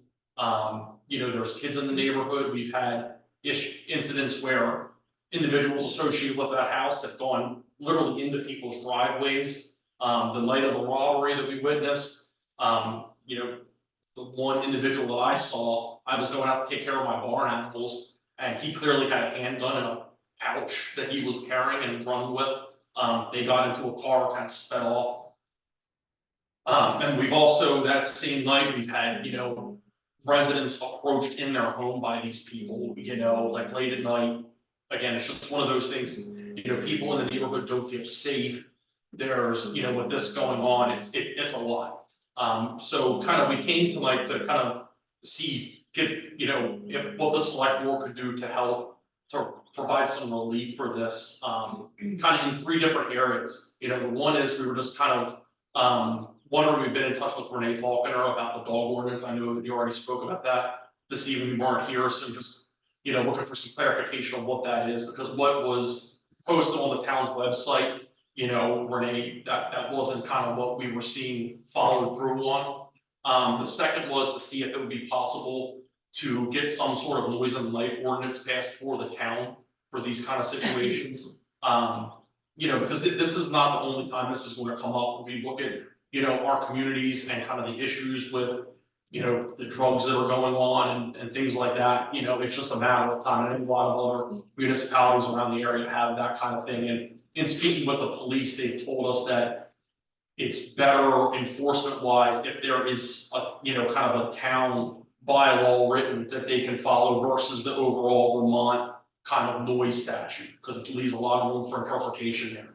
And then the third is to see if, if it was possible. I've been told by one of the sheriff's deputies that the county sheriff's office has kind of run out of funding for the month for the patrols in our area. So they've, kind of lessened, and with that lessening of those patrols, we're seeing the traffic pick back up again in the neighborhood. And again, we're just kind of here, kind of hat in hand, seeking some help and, kind of putting this for the select board. just to kind of, try to hopefully get some help with all of this stuff that's been going on. I don't know if anyone else had anything to add. I would only add just a little bit. I mean, he's touched on quite a few of the scenarios that have happened, but there's been so many more. Yeah. We could probably write a whole book about it, but I think there's just some important information, which is, it is not, the people that are living there are not the owners of the property. They weren't even the ones that were there a year ago. They kind of just moved in. They came from, they have a bad track record, but even if we took them out of the scenario, the owner of the property, I do not believe has disposed of any of the burned down home that was burned down. I believe that I witnessed them just burying the garbage out there in the property, which was, God knows what. I called the health inspector over the summer when that first happened, because the smell from the burn was atrocious. You could not even, I could not sit outside without smelling the dead animals. And we had neighbors that went up and looked, and they literally, the people there, I think, had dead animals forever. Like, there were police, they had found deers just sitting in this, like, underneath this hole that had a tire over the top of it, but animals are running crazy. And so anyways, we did see some trucks up there with a bulldozer, and so I would be concerned even about just the quality of what's going on in the property. So I don't know if there's something different with not even the owners living there, and even holding the owner a little bit more accountable. We've approached her, we've offered to buy the property, even as our small little crew, and right now she has not taken us up on that. So it may be a squatter situation, we're not really sure, but. Yeah, I've been in contact with a property owner who does not live there. She lives in Newport. I actually met with her face to face this past Friday.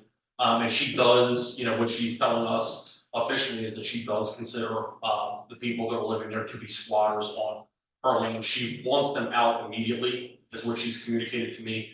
And to that, and I shared with Matt earlier that I did secure a 30-day eviction notice from her that we're going to be delivering to the county sheriff's department tomorrow for them to serve that on the residents. Now, that kind of starts a process into effect, and, it could potentially take some time for that all to play out. If they don't leave within the 30 days, there may be other legal proceedings that have to occur at that point. But that's kind of where things stand right now. It's just I think there's so many safety issues. People just don't feel safe in their homes. They literally pulled up at my property a couple of times, and we've had people just shine their lights on their phone. It's just a nightmare. It's concerning. I feel like they're also connected with, gonna burn down the White House, things down the road, off the Webster Road. They were caught, but I don't think anything happened there. People don't seem to be charged with anything either. They're caught doing things and nothing. Well, we need to help you guys. So I think there's a few things we could do to try to help. One thing I heard you say that I had never, first of all, welcome. Thanks for having me. Thank you very much for having me. So I know the property you're talking about. Dan, you know the property. Gary, maybe not. You know where Novelski Road is? Yeah. They said it's the very end. Furthest one up. So the trailer. You don't block up your farmland. You don't block up your farmland. Yeah, that's my field up there, So the trailer that was there burned. Yep. So I just hadn't thought about that aspect of it before you just mentioned it, but I suppose there are some real requirements that property owners have to properly dispose of hazardous, that's then considered hazardous. And so we should follow up on that, Matt. Okay. With I thought Pedro went out to that site to do a review, correct, Matt? He told me he was too, but that was only around the dead animals. It still was there. Like, they had moved I in. think it's next to- A&R. Matt. I think the arm that you want is Agency of Natural Resources. Make a few calls. Yep. Figure out, get a human on the phone. and talk about a property that's had a fire and we believe that the material is there and we would like somebody from their agency or the applicable agency quickly to come here Sure. and help us. And if you can't get that quick enough, then call me and let's talk that through. We can do that. We should. Two, if we run out of money on patrols, let's give them more money. Okay. What's our monthly budget right now on our? 1,300, I think. That's what it usually is. Right, I'll say I think Yeah. 1,300. Is there shooting point? We're spending 1,300 a month to the Orleans County for the town. Approximately, sometimes, yeah, it's not always the same, it's usually around. So, That's what kind of came to my mind, but, you know, can we specific to that road? well, I think they probably have a lot of law enforcement interactions there, Yeah. because I've been seeing it in our transactions reports. Yeah. Yeah. Let's say here's an extra X amount of dollars and spend it there. For the safety of the people. Yeah. So, and then not getting their business after that. I mean, they gotta do it however they do it, but, Right, yeah, they won't let us get their business after that. so. We're not gonna meet again. The drawbacks of town business. We only meet every other week. So we could approve some amount now as a sort of a Band-Aid. Next meeting would be June 3rd. And then Matt could follow up on that tomorrow and let them know our decision and our request. Hopefully they could make that happen with their schedules. And then we could have a better conversation at our next meeting to see where that stands, what they did, what they didn't do. How does the Orleans County Sheriff, like, if someone calls, they come out? State police. State police. It'd be state police, not Orleans. Yeah. So, So if you call 911, state police. Send the states, yeah. We have a contract with the Orleans County for additional service beyond this. Unless you call the sheriff's department direct. If you're not calling 911, you just, Right. if you call the sheriff's department direct, it's theirs. so they're charging us just on their own, let's go Webster Road. Yeah. And that's Run just, traffic or Catch some speeders on That's- Webster Road. Yeah, it's a good question. I think, well, I mean, I don't, they'd have to answer that, but I think if you called the sheriff's department tonight and they'd already met what they thought their budget was for this month, they're gonna go, but they're probably gonna reduce their hours next month. Yeah. Because we've only obligated so much money to them. And so, you know, it's gotta really be important, call 911. Yeah. But in this case, we're hearing it, I'm hearing it, I think we're hearing it, they need help, and I get it. So I think we should do the A&R thing, let's try to take a bite out of that pie and let's obligate some short-term funds to get us through the month. what do they charge an hour? An hour, It's 50 or 60 or, 50 something. It's in their contract. That's all. I think it depends on who goes, whether they're a rookie, whether Yeah, it's well. that's true. Oh, With the really? higher the rank, the more they cost, but it's, there's something in their contract that says that. I'm surprised. something.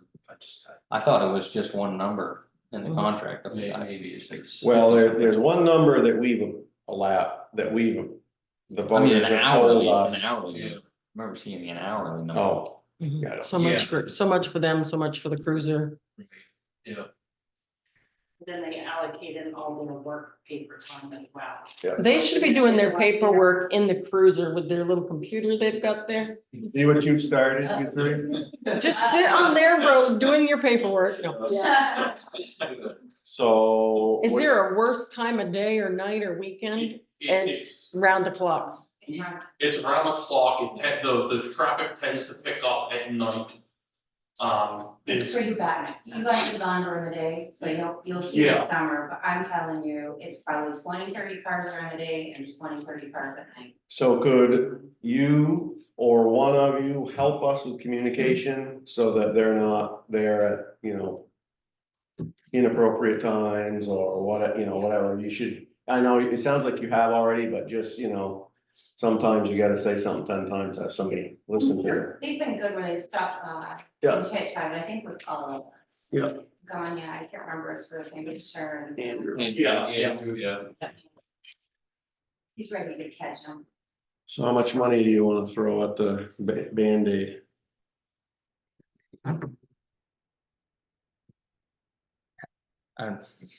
For the next 2 weeks, you mean? This Is is that just when 2 the weeks. next meeting is? At least until the next meeting, cause they've already got, yeah. That would be almost Yeah. doubling your month, right? Mhm. Yeah, it's 2 weeks to the next meeting. And then we can maybe get a report from them. Yeah. You can communicate, be in communication with them, see what's going on. You guys can help us out a little bit with that. So if we get those two things moving, and give us that couple weeks and we'll think through some more and please keep coming back. You got Matt's number? I do. We give it to everybody, so if you need it. Lucky Matt. Are they up there enough so they know when to be up there, or is that something you could help with? As far as the sheriffs? Yeah, we could definitely give them that information, you know, kind of when it's occurring the most, you know, it's. I think they know. Yeah. Yeah. And the other thing is that like, what are the reasons to pull somebody over and how can they really stop? Like, I get that in this area, they'll be able to like lessen the traffic, but then we get into like, what can they actually do there? So like, I go back and forth, like, do Yeah, we that's, let them sit in our driveway and just sit there, or? No do we- inspection sticker. If the plate lights out, they can stop them. If They- they don't use their blinker, they can stop them. Yeah, I mean, every single vehicle that goes down there, it's, you know, Like, they're clearly not inspectable, they're falling apart. I mean, that's part of the noise, that, you know. an occasional nice one. An occasional license. An occasional really nice one. Okay. You know, all- Cadillacs from New Jersey and New York. All this traffic, you know, from out of town and going up to this, you know, camper at the end of a dead end road, I mean, you know, it's like. I mean, people are put two and two walking, I together. see people walking from Orleans, Yeah. which is, So let's generically say this. That we're going to request the sheriffs, we're gonna provide an additional $1,000. For you to communicate that with the sheriffs and ask them to. You have that discussion with them, but we hear that there's a safety issue for the residents in that area, and we wanna make sure that they're safe.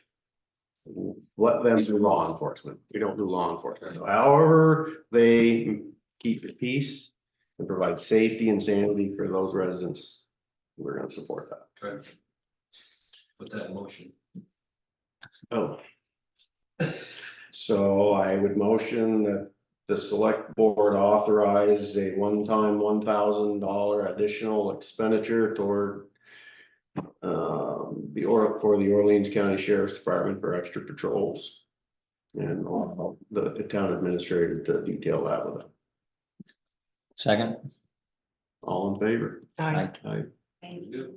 Thank you so much. And Matt will follow up with A&R. Or whoever it is, I think it's them.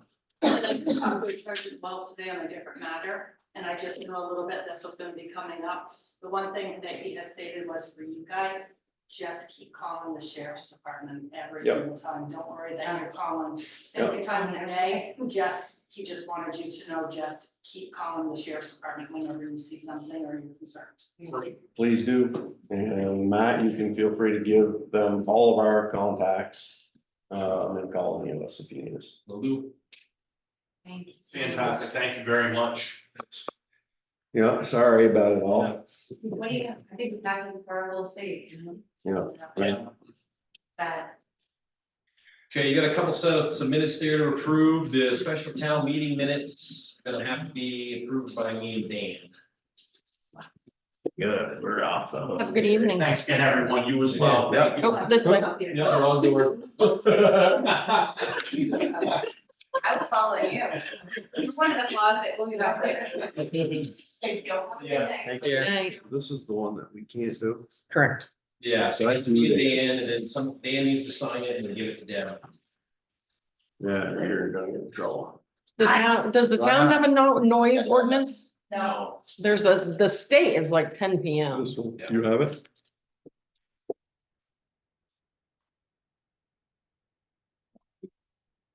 You just wanna look somebody.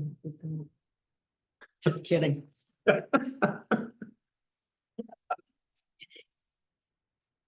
And on a good note, right? So I'm good with it all, Matt. Okay, go ahead, motion it. Make a motion to accept the 2024 special town meeting minutes as presented. Second, All those in favor? aye, Aye. okay. Now, Dan can't do the next set, you two can. You're out. Ouch. I did Our watch it. turn. I think they looked good. Yeah, you read it. Did. No big deal to you. So, yeah, okay, so is that the only one we had? Mhm. Motion to approve the. Oh. The minutes, We usually have two. What? oh no, never mind. The meeting before, this is my third meeting, never mind. Motion to accept the minutes as prepared for the select board meeting, Town of College for Monday, May 6th, 2024. Second, All in favor? aye. Aye. Great, J-Lo. Okay, then you got your warrants.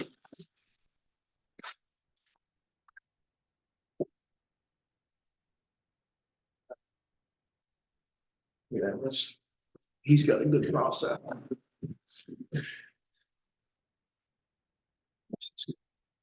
Yeah, what am I gonna do? What am I gonna do? What? What am I gonna do? Let's meet or something.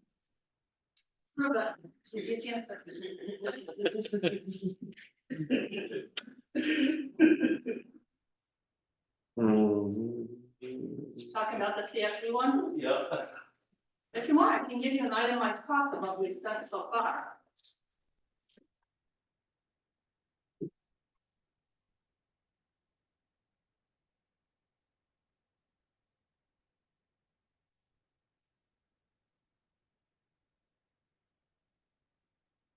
I think the next bill, if you want to do it that other way, probably 10,000 with a remaining balance of about 8. So I mean, it's almost just about all gone. It's getting there.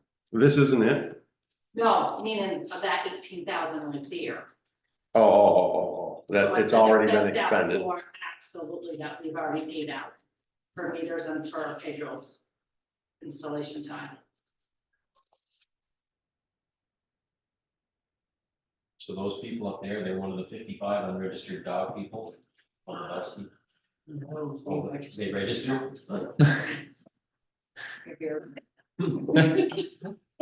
Otherwise you'd be up there. Yeah. No, not me. But, oh, are you meaning theirs or are you meaning Yeah, no, 218, that's what I meant, those dogs, they're unregistered, they're part of 55? Yeah. No, Oh, they're registered too? they're unregistered. Those are pit bulls.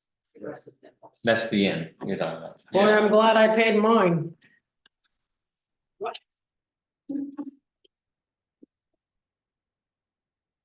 I didn't realize it was such an issue up there.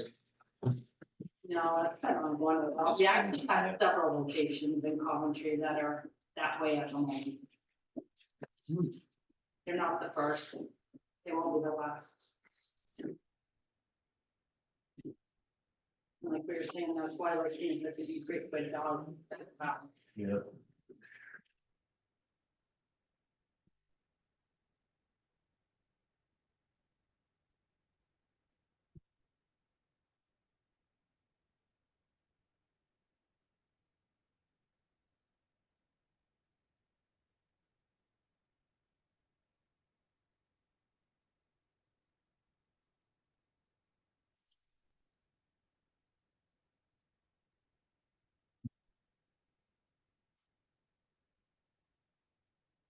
Hiding over there. Huh?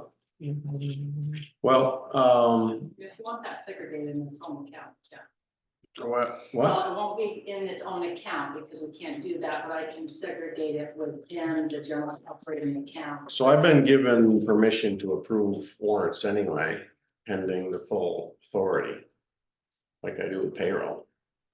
So. Why don't I just do that tomorrow? Let me just. I have a bad feeling about it. And you know why, right? I mean, I just.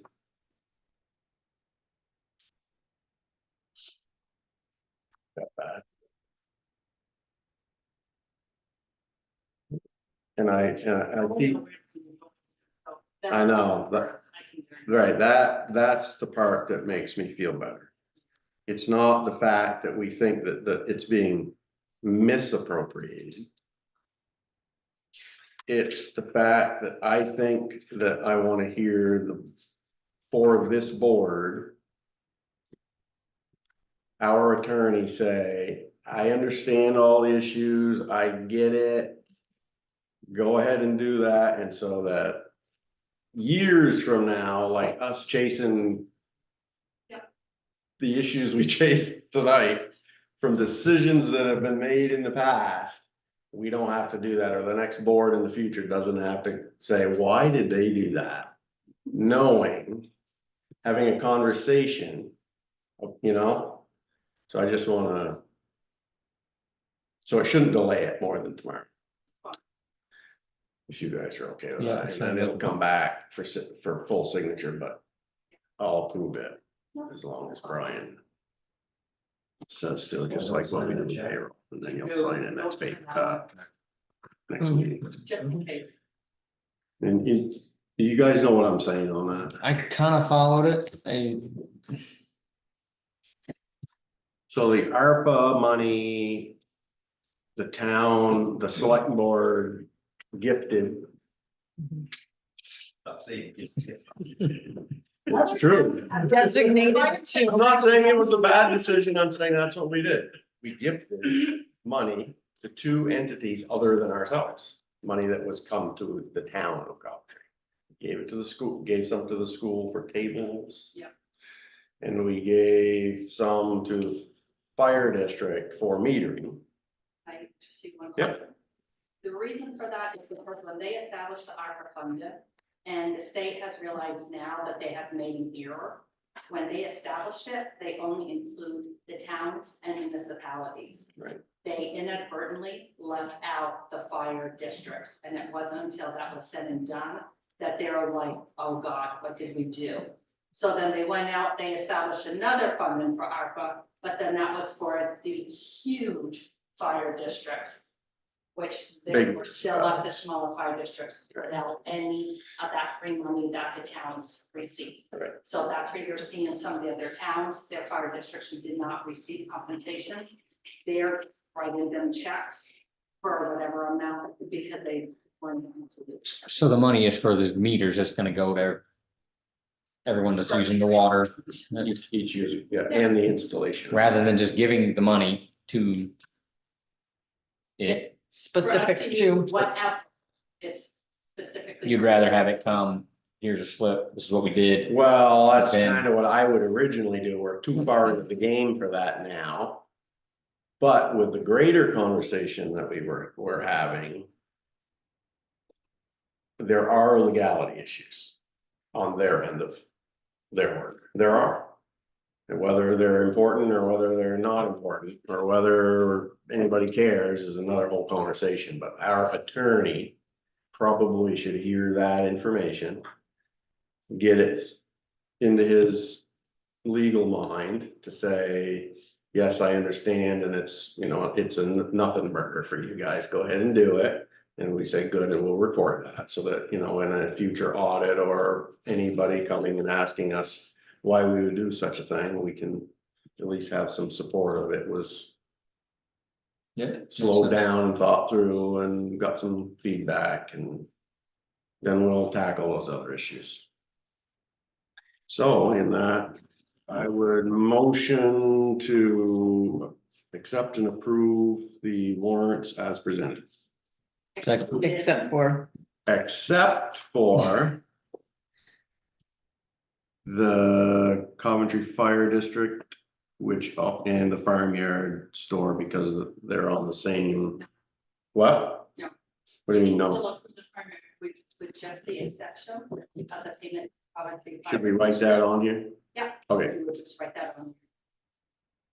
So we have to sign for that. So so my revised motion would say we should accept and approve the warrants as submitted with the exception of the Coventry Fire District, which I will follow up on tomorrow.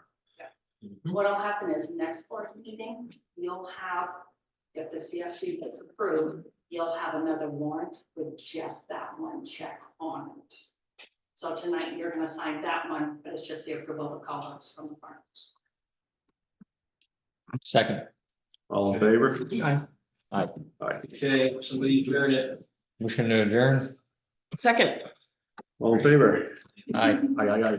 Ay, ay, ay, ay, Good ay. job, you guys. I'm tired. Thank you, Deb. This was Thank you more- for being here. An exciting meeting than I thought it was gonna be.